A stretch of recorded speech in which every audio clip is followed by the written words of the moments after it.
আসসালামু আলাইকুম রহমতুল্লাহ। আমি তানভীর হাসান আছি আপনাদের সাথে। আমি আমার পেজে গত বেশ কয়েকদিন ধরে আলোচনা করছিলাম যে আমি যে কোনো সময় আপনাদের সামনে একটা ভিডিও নিয়ে আসব ইন্ট্রাডে ট্রেডিং বা ডে ট্রেডিং নিয়ে। সো আমি এখন আসছি আপনাদের সামনে কিছু কথা তুলে ধরার জন্য। ডে ট্রেডিং বিষয়টা কী বা কীভাবে আসলে ট্রেডিং হবে, এটা যদিও অফিসিয়াল কোনো ঘোষণা এখনও আসেনি যে কবে থেকে এটা শুরু হবে, বাট যেহেতু বাংলাদেশ স্টক মার্কেট অর্থাৎ ডিএসসি থেকে এসএসসি চেয়ারম্যান সহ বেশ কয়েকজন গুরুত্বপূর্ণ ব্যক্তি অলরেডি তারা ঘোষণা দিয়েছে যে কোনো সময় এটা লঞ্চ হবে। অবশ্যই তার জন্য একটা পূর্ব প্রস্তুতির ব্যাপার আছে, সফটওয়্যার সিস্টেম থেকে শুরু করে অনেক কিছুই আপডেট করতে হবে তাদেরকে, হয়তো বা কিছুদিন সময় লাগতে পারে। বাট এই যে ডে ট্রেডিং, এটার আসলে নেগেটিভ বা পজিটিভ সাইডগুলো আমি আলোচনা করবো আপনাদের সাথে। আশা করি আপনারা মনোযোগ দিয়ে আমার কথাগুলো শুনবেন। আমার যতটুকু অভিজ্ঞতা হয়েছে বা আমি যতটুকু ইন্টারন্যাশনাল ট্রেডিং বা ফরেক্স মার্কেটে যখন ছিলাম, আমার সেই অভিজ্ঞতাটা আপনাদের সাথে জাস্ট শেয়ার করব। এটা আমি কখনোই ডিএসসি বা এসএসসির আমি বিপক্ষে যাচ্ছি না, যেহেতু তারা এটা লং টার্ম চিন্তাভাবনা করে বাংলাদেশের শেয়ার মার্কেটকে আরও এগিয়ে নেওয়ার জন্য চেষ্টা করতেছে। সো আমি এটার বিপক্ষে কথা বলার কোনো প্রশ্নই আসে না। বাট আমি আসলে এই ডে ট্রেডিং জিনিসটা কিভাবে কাজ করে সে বিষয়গুলো নিয়ে আলোচনা করব। এক নাম্বার যে বিষয়টা, ডে ট্রেডিং আসলে প্রচণ্ড লেভেলের একটা ভোলাটাইল মার্কেট হয় সাধারণত। এটা ইন্টারন্যাশনাল লেভেলে আসলে আমি যখন ট্রেড করেছি আমি দেখেছি যে এখানে আসলে কোনো আপার লিমিট বা লোয়ার লিমিট থাকে না। সো একটা শেয়ার একদিনে হয়তো বা 50 থেকে বা 10 থেকে 100, 200, 400, 500% পর্যন্ত বৃদ্ধি পেতে পারে। অন্যদিকে কোনো শেয়ার 500 থেকে 100% পর্যন্ত ডাউন হতে পারে।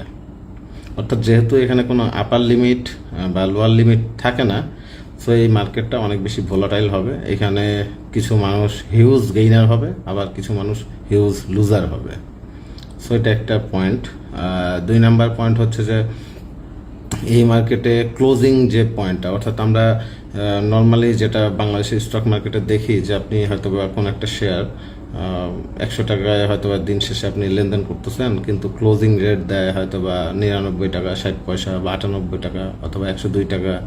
হ্যাঁ, এটা আসলে কিছু ক্যালকুলেশনের মাধ্যমে ক্লোজিং রেটটা ফিক্স করে।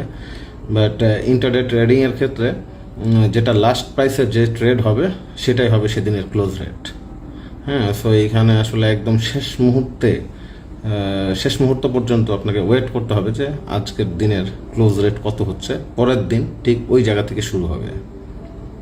তারপরে 3 নাম্বার বিষয়টা, এখানে 3 নাম্বার বিষয়টা হচ্ছে যে যারা বিগ পোর্টফোলিও হোল্ডার তাদের এখানে সুবিধা আছে।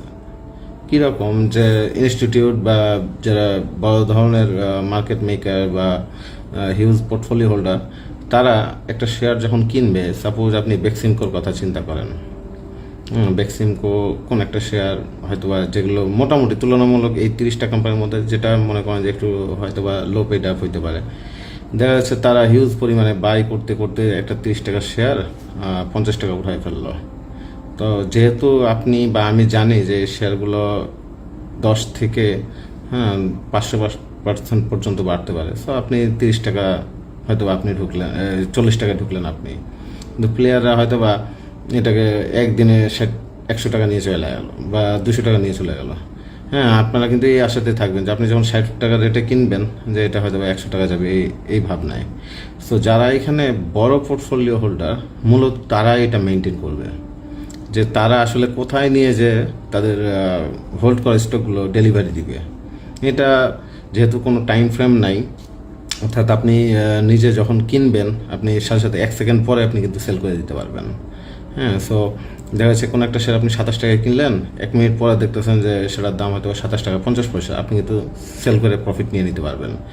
সো এই যে এইরকম অতিরিক্ত বাই হবে, অতিরিক্ত সেল হবে, মানে প্রচুর পরিমাণে ভলিউম হবে, প্রচুর পরিমাণে ট্রেডিং হবে, যার কারণে যে এই যে ভোলাটাইলনেসটা মার্কেটের, এটাতে আসলে যারা স্মল পোর্টফোলিও হোল্ডার তাদের জন্য তুলনামূলক গেইন করা হয়তো বা টাফ হবে যদি আপনি টেকনিক্যাল অ্যানালাইসিস ঠিক মতো না বুঝেন।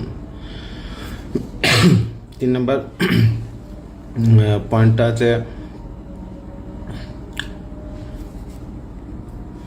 3 নম্বর পয়েন্টটা হচ্ছে যে অনেকের মনের মধ্যে কোশ্চেন আছে যে আমি কতবার বাই করতে পারবো, কতবার সেল করতে পারবো। এটা আপনি আসলে যত ইচ্ছা তত বাই করতে পারবেন, যত ইচ্ছা তত সেল করতে পারবেন। হ্যাঁ, আপনি এখন হয়তো বা 10,000 কিনলেন একটা শেয়ার, আপনি পরের মিনিটে গিয়ে আরও 5,000 কিনলেন, তারপরের মিনিটে হয়তো বা 13,000 সেল দিয়ে আবার পরের মিনিটে আপনি আরও 50,000 কিনলেন। হ্যাঁ, মানে এখানে কোনো আসলে লিমিটেশন নাই যে আপনি কতবার সেল করবেন, কতবার বাই করবেন, এটা কোনো লিমিটেশন নাই। এবং ক্লোজিং ডেটের বিষয়টা আপনাদেরকে অলরেডি আমি বলছি। সেই সাথে আরেকটা বিষয় হচ্ছে যে এই শেয়ারগুলোতে কোনো ক্যাটাগরি থাকে না।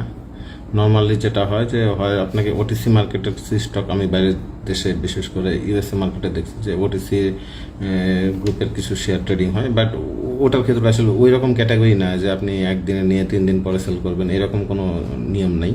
আপনি একদিনে কিনে একদিনে সাথে সাথে যতবার ইচ্ছা ততবার আপনি বাই করতে পারবেন, সেল করতে পারবেন।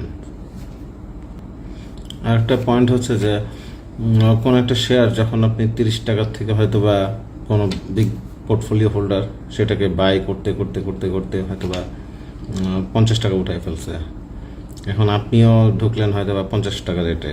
তার প্ল্যান যে সে হয়তো বা 30-এ কিনছে বা 30 থেকে 50 পর্যন্ত যে রেটে কিনছে, সে হয়তো বা ওখান থেকে যদি সেল দিয়ে দিন শেষে 40 টাকাও নামায় আসে, তার কিন্তু প্রফিট।